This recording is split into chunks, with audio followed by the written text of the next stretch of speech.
Welcome to our daily work remote strategies. And our phenomenal guest today is Shannon Polly. Hello, Shannon.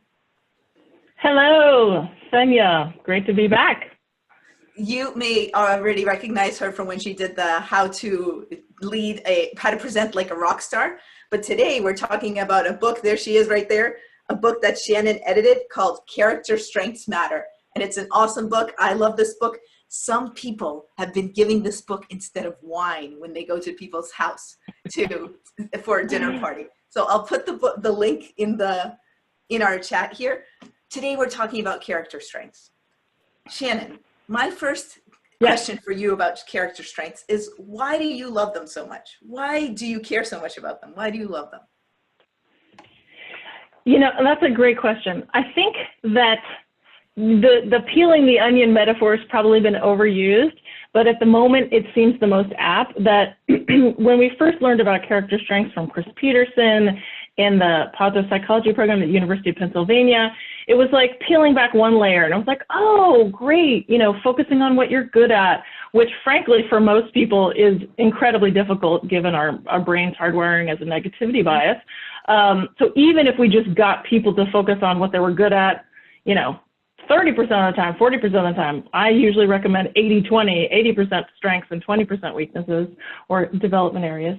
But then as I started going deeper and deeper into the research, going deeper into looking up, you know, data for this book, the 10 years that have passed since I graduated, it just keeps getting more nuanced. And I think that's why I'm so passionate about it, is that if you go on the viacharacter.org website, you can find data on character strengths and recovery from mental illness, character strengths, recovery from physical illness, character strengths in youth, character strengths in elderly. And I think it's attracted so many scholars, and so there's so much more rich information about it than there was even when we started. So that's just one of the reasons why I love character strengths. So that when you started working with it, it was exciting and interesting for itself, but you're just noticing more and more details and nuances. Yes, and I think that the thing that I find when I work on it with organizations is that people tend to think that they get it right away, but they're not actually looking underneath for some of the nuances of the data. And so that's the challenging thing. It's like, they're like, yeah, I get it. I should focus on my strengths. Okay, whatever. What's the next, you know, new hot thing? And I want to be like, no, have you read, you know, Ryan Nemec's book about mindfulness and character strengths, or character strengths in movies? You know, so I feel like there's so much more that can be mined if people actually had that mindset, the beginner's mindset, and sort of went into looking at it as if it was for the first time. That's awesome. A lot of the people on our call, we're seeing them, they're people who have done their strengths. So they're people who are familiar with VIA character strengths. What is one of those nuances that you actually think is really cool? Or when a client of yours has gotten it, you said, oh, that's it. That's what I mean by peeling back the layer. You know, there's so much data on it. One of them is the link between character strengths and well-being, but it also ties into having meaning and purpose and emotional intelligence. That those three things combined are like the mecca of bringing your strengths to work and having success at work. And so for me, that is one of the things that really resonates, because I do a lot of work with emotional intelligence as well, which I think is, I think when people get the EQ, it's actually more complex and it's harder to decipher, whereas I think character strengths comes across as deceptively simple. And so combining those two things, because, you know, even Ryan Nemec talks about social intelligence as a very complex strength. I like seeing those things combined and talking about meaning in life as well, because I think, you know, we spend 80% of our life at work, and as coaches, we try to coach people to be able to find that meaning. So those three things combined are just one of the pieces of research that I really like. So it sounds like an implicit suggestion from you is look at your strengths, review your strengths, but then look at your strengths again. So don't kind of, oh, I've done my strengths. Yeah, I did that 6 months ago, but keep revisiting it or revisiting the link between it and emotional IQ.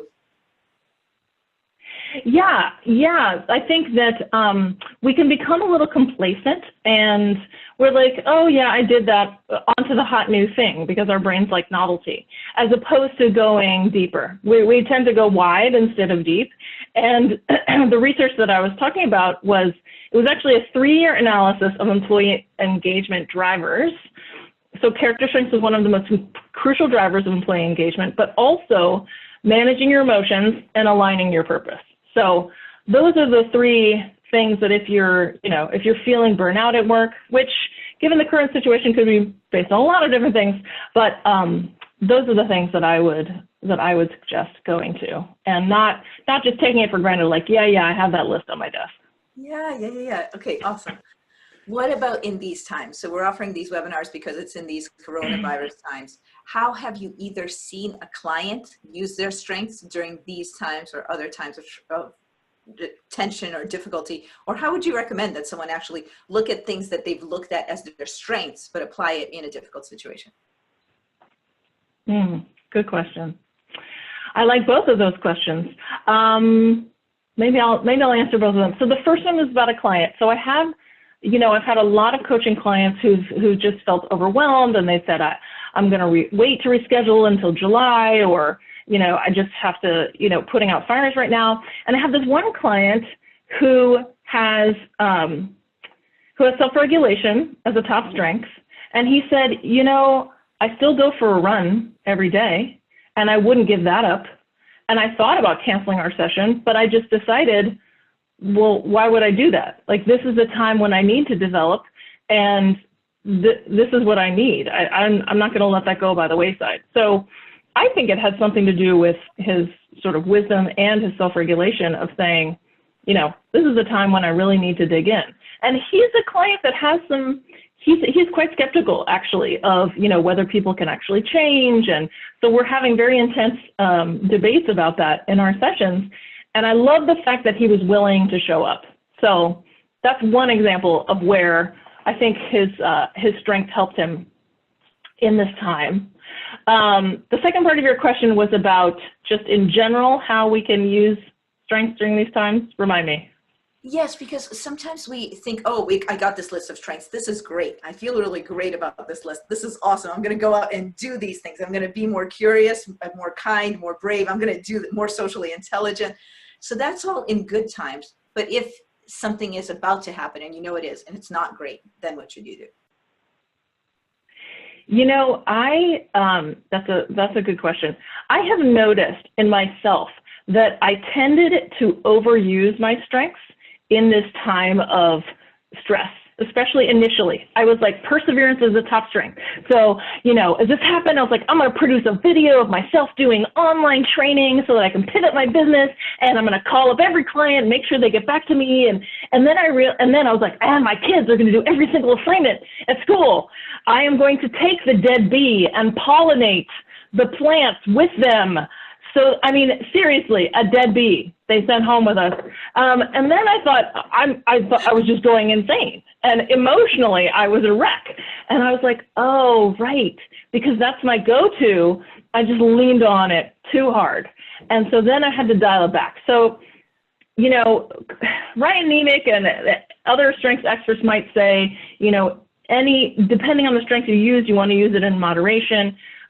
For me, I think that some of the heart strengths, that we could maybe lean on some of those heart strengths over the head strengths at this stressful time. Some of the self-compassion, Kristen Neff's work, I think is really crucial. I also think that, being careful just as a practice with social media. I was with a mom the other day and she was like, oh my gosh, did you see that other mom's post where she painted her entire house? And, I just can't follow her anymore. And I was like, yeah, to unfollow, that's too much pressure. Like, you wax and wane between being in survival mode and feeling like you have the capacity to do it. So the heart strength is what I would lean heavily on. I have not heard that advice. I really like that advice because it is easy for us, especially those of us who are type A personalities and in business anyway, and come from either an engineering or an MBA background. We're like, this is a problem. Let's solve this problem. Go. Right. I will find a way to, I saw someone who wrote, if you don't find a new way to innovate during this time, you have wasted it. And I was like, wow, that's really harsh. And the person posting it was this woman who's a doctor who is now single parenting 4 kids because her husband is immunocompromised and he has to live somewhere else. And she was like, forget you, So I think that, I think kindness is definitely an important hard strength at the moment. I'm putting into the chat right now the via character all 24 strengths. So please let us know, as I'm asking Shannon the next question, let us know which of your strengths you've leaned on during this time in the past 6, 7, 8 weeks. Let us know what strength you've leaned on, and we'll let you know if it's one of the hard strengths. So let us know in the chat. Okay, next question. So truthfully, this is a little tongue-in-cheek, but what are the best strengths to have and what are the worst? You know what's funny is that as a positive psychology practitioner, we know that the right, quote unquote, right answer is that there are no best strengths. Like whatever strengths are your strengths are the strengths you should leverage. And Lee Waters was giving her talk about some of the research she's doing on parenting and her new book. And she was touring, she was my kid's school. And I asked her, I said, so, is there any data on like, what's the best strength to use? And she looked at me, she was like, no, they're all, it's using what are your strengths? And I was like, right. I was just hoping there was some secret sauce that, maybe I didn't know about. And there is research on parenting and self-regulation, and, my kids are screwed because that's my 24th strength. So there is correlation to kids' well-being and self-regulation. For our viewers, so they know, children's happiness is correlated with their parents having as their number one strength. Number one, top 5? I remember it as number 1. I think it's top 5, yeah. Strength is self-regulation. So if you kind of set routines and set habits for your kids are happier by correlation. So don't place too much weight in it, but that's what Shannon's referring to. Yeah. So, but the reason why this assessment is so amazing, and I think that's why, when Chris Peterson was talking about submitting a journal article about how all of the strengths were correlated, were the same top, range to lesser strengths around the world, that they spent 5 years designing an assessment that could assess people universally. And the people who peer reviewed it were like, well, that's not interesting. It's all the same. And he was like, no, don't you understand? Like the fact that in Azerbaijan and the US, we have the same top strength and the same bottom strength. That's pretty amazing. So that's why I feel like it's in some ways underappreciated because it's so well designed. It's so well designed, and yes, your top strengths are the best strengths for you. Like bottom line. Exactly. That's the bottom line. You're good enough, you're smart enough, and gosh darn it, people like you. So use those top strengths. First time Saturday Night Live has been quoted in the 4 weeks we've been doing these daily work strategies. Thank you. I think we definitely need some Saturday Night Live. And I will say that humor is a top strength of mine. I have been watching a lot of comedy. I've been watching a lot of, stand-up on Netflix. I highly recommend Jerry Seinfeld's new special. So Marty Seligman, I don't know if anyone has come on to share this, but with, our private MAP meetup, he talked about, reminded us of the research on positive emotion and positive affect and how that actually prevents people from getting infected with a coronavirus. I was done with a coronavirus. So I've been tapping into that positive emotion part, and having humor as a top strength helps. So even just a friend of mine on Facebook posted that when anybody has issues with anxiety, as she has had over time, 2 of the things that are really helping her is just walking around in her basement, just getting steps and steps and steps in her basement while listening to humor. So while listening to a funny podcast or a show, or just like you're saying, the comedy sketches. Yeah. Nice. That's a twofer. Uh, let's go to the question we asked people. So we've got some answers for that. And by the way, I'm giving you another link in the comments, which is all about a different way of looking at strengths with a little visualization. So what, Shannon, I'll ask you and I'll go to mine. What is a strength of yours that you are using now in the coronavirus, since you figured out perseverance is not the place to go? And somebody here in our comment was saying that they're relying on teamwork during these coronavirus times. I'll give mine. I'm working on, or really focusing on, curiosity towards creativity. So curiosity about, oh, and what else is possible? And what else could happen? And how else can the business be a little bit different? So I'm very high on curiosity right now. How about you? Yeah, I love, I am definitely using the interpersonal strengths, kindness, reaching out to other people. I'm organizing, mom's nights or virtual evenings, get-togethers. And what's interesting is that I feel so exhausted at the end of the day. I don't want to do it, but I've scheduled it. It's on my Zoom. And so I have to go. And then by the time I get there, I'm like, oh, other humans.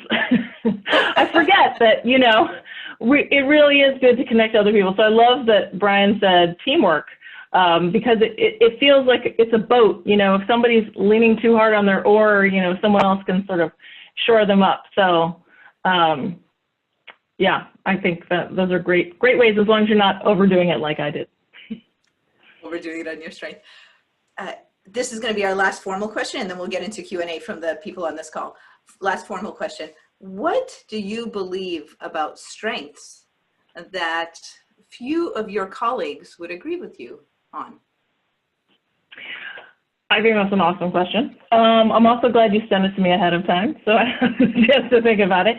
I would say, and I know this sounds like a shameless plug, but I don't make any money from the book, so I can make a shameless plug, that in this book, we have all of the character strengths, a definition, an article about the strengths. There are 26 authors, so talk about teamwork. We got all the teamwork in there. But the other thing is that it weaves in my love of theater.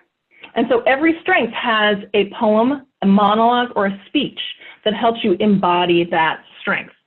So for me, being able to perform a strength, act as if you have that strength, and to read someone else's words goes deeply to being able to access it. And especially now when I'm tired and I don't want to muster up what's a new way I can use kindness this week, it's easier to just go here and pick out something and pick it up and read it out loud. And then I feel buoyed. So instead of ingesting someone else's comedy or someone else's entertainment, I'm getting to experience it. So I think that, when I share this with people, they're like, oh yeah, that's a great idea, but then they don't do it. So I wouldn't say a lot of my colleagues are like, oh yeah, I totally had, a few of them like, oh, I had my client, read a passage. Usually they feel awkward. They're like, oh, what if my client doesn't like it? But the thing is, it works. If you find the passage that resonates with the person, or if you have your client pick one that resonates for them, it always works. And a cool observation just for the people on the call as we're wrapping up the formal part. Shannon, in addition to being an executive coach, Shannon is a former actor. And so that's just such a cool way that you're saying, look, if you act as if this strength, if you actually embody it in that way and you read that monologue out loud, it's just much more of you in it. Yeah, and it's, different people resonate with it in different ways. But one of my clients, he gets up and he runs and does his run every morning. And I said to him, do you always feel like doing the run? He was like, no, there are many days I really don't want to do it. But then I do it and then I feel better. And I was like, see, it's the same thing. You're like, it seems weird, or why am I reading a passage from, Mother Teresa today? But doing it and committing to it actually does make it work and shift your whole body chemistry. Awesome. Thank you so much, Shannon Polly. Thank you so much. Thank you.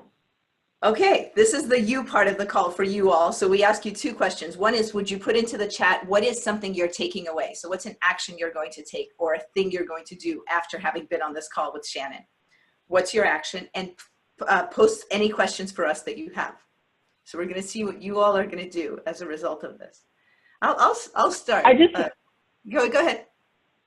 Oh, no, I was just going to read the comment in the chat that I loved about bringing out the creativity in clients, because you mentioned creativity. Homeschooling coaching, I love that. Lee, maybe you need to call me up, because even though I only have 9 days left, I need help. Online promotion of a future community fair, fundraising, calendar girls. I know the movie, but I don't know what that is. Life can be great, absolutely, during challenging times. And I just try to, I don't want positive psychology to fall into the Pollyanna, like, it should be great, even though we're in a pandemic. You know, it can be. And yeah, everyone has a different situation right now, so. And let's look at what some of our folks are saying that they're going to take away. All right, so here are some actions you all are saying, and maybe it'll spark ideas in others of you. An action: revisit my copy of Character Strengths Matter. That's right, this book, the link is now in Amazon. It's really good. It's really, really good. I mean, when would you give a book as a coming over to someone else's house present instead of wine, other than if it's really sort of a meaningful, good book? All right, a few other actions. And wow, okay, so an action is embody, embody, embody. This person really loved the technique that you shared of reading out something or embodying the strength. Nice, nice. And we've got one more here in the comments, which is keep revisiting your strengths. Don't become complacent about them. Okay. Also because they can shift. And I think, you know, I tend to be like, oh yeah, I took that, or, but actually I was listening to Ryan Nemick on a podcast recently, and they've reduced the number of questions. So it's even quicker for your clients to take it. I think it's only, you know, 6 or 7 items per strength. So now it's like 7 minutes. So yeah, keep taking it. And I actually think, in terms of what you believe about strengths that few of your colleagues believe, I think you and I are the same about this. Our strengths change over time. And some of our colleagues in positive psychology really think, oh, your strengths are pretty stable. They're going to be the same when you take them when you're 20 as when you're 40. I totally disagree. I've seen it in myself. I've seen it in clients when they take it after a year or two. You just have different focus in life. So I think you and I see the same on that. Yeah, I believe that's true. And, you know, there are always going to be the people in the workshop when you say, how many of you looked at the bottom of your list first? You know, if they're honest, they're going to raise their hand. So, yeah, some people do want to grow things. And I definitely have tried to grow my self-regulation. Still takes work. Actually, you know what the most interesting, I had a couple of people read this book to review it. And one person thought that the most interesting concept that isn't played out in the positive psych community as often is leveraging a top strength to pull up a bottom strength. Because if you think about the math permutations of how many different ways you could have a top strength pull up a bottom strength, it's like, it feels almost mathematically endless. So that is definitely getting into the nuance of it. But for me, I always talk about, like, perseverance is top, the self-regulation is low. So if I say I'm going to, you know, be vegan for 3 months, that will pull up my self-regulation because I've already made a commitment to persevere on it. So I think clients need to know that too when they really want to shift something. Oh, I just so want to ask you, how can my bravery and humor and playfulness help me with really keeping the house clean?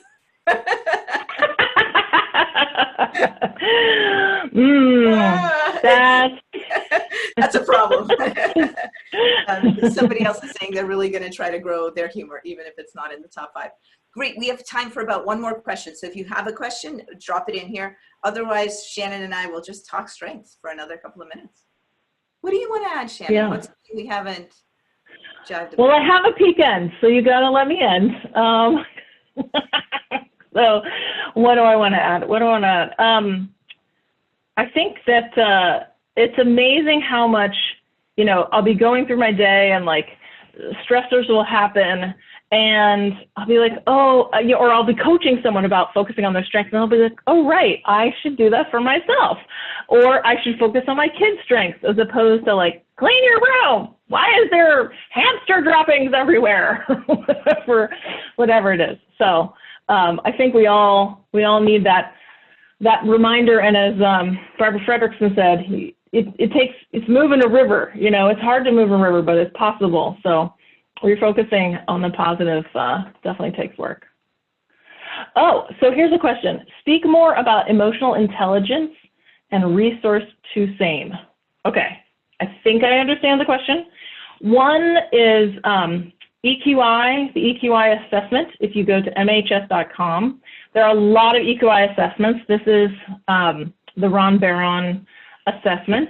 I actually studied with Peter Salovey, who formed the other emotional intelligence assessment, which I like, but is a little more behavioral. So I like the MHS one more. It costs about $65, $75 per person to take an assessment, and you can find someone who's certified in it to debrief it. One of the things I like about the assessment is that it has the coach assessment and the client assessment. So you send the client their report, but you get a separate report as a coach. And so if I'm doing a workshop, I get like 20 of them in the room. They get their reports, which has slightly less detail, but I have the detail to explain the assessment to them. It gives a lot of ways that you can build your emotional intelligence. There are 16 elements of it. And it also talks about how they interact. So how an element of, independence, if you're overusing independence, then maybe you're not collaborating enough. And if you're underusing it, then you're asking, what do you think, too much? So it again has like the Aristotelian mean, where the score really should be in the middle. And also I should say that the OKA is, and I'll send the link to Senya, they're doing a lot of free webinars on EQI right now, and they have the recordings available. So I highly recommend checking it out. And there's a ton of books. Emotional Intelligence 2.0 is probably the most classic one to like figure out how you can apply your EQ to your life. Awesome. If you all are interested in that link, just send me an email from the link that you got the Zoom invitation from, or post in the Facebook, and we will send you that link. We'll make sure to get it to you.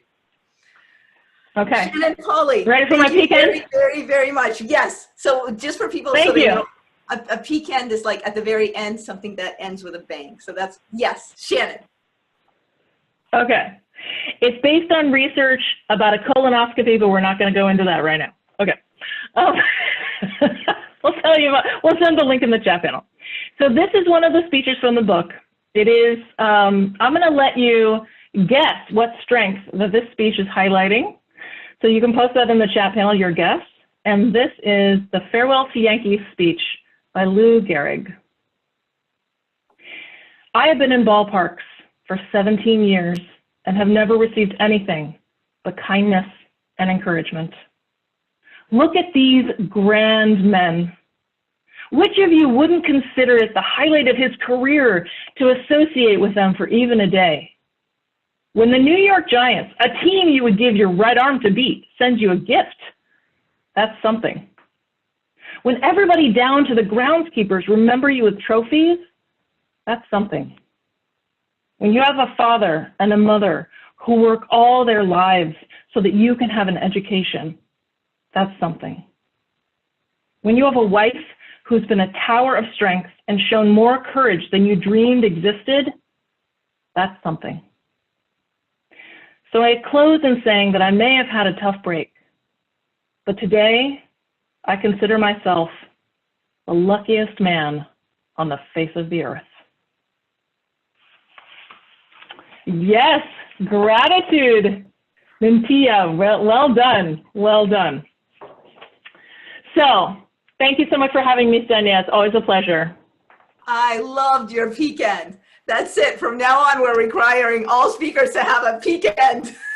You set the bar, Shannon. Thank you so much. Thank you so much. Awesome presentation. Thank you for joining us. We're here every day at 11 a.m. for 20 minutes. Thank you so much, Shannon.